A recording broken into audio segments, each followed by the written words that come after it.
भारतीय नागरिक सुरक्षा संहितार कर्मशाला और नूतन अपराधिक आईन संपर्क में कर्मशाला आयोजित होती। अतिरिक्त मुख्य शासन सचिव सत्यव्रत साहू मुख्य अतिथि भाव जोगदे भुवनेश्वर तहसाली भवन आयोजित कर्मशाला को उद्घाटन करते। 1 जुलाई 2024 में कार्यकारी करा भारतीय नागरिक सुरक्षा संहिता।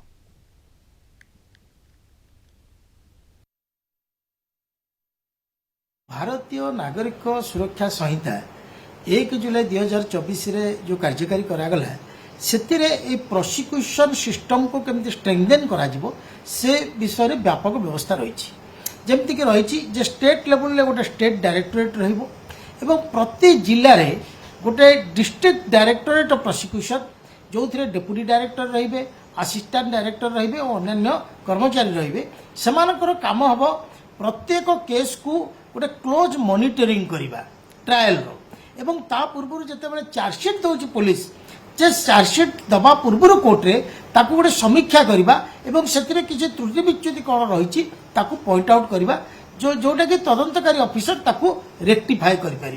तेणु आम गोटे गोटे करेक्ट चार्जसीट आम कोर्टे करदे पारिबा एवं तार क्लोज मॉनिटरिंग द्वारा यहाँ न्याय प्रदान दिगरे विशेष सहायक हम।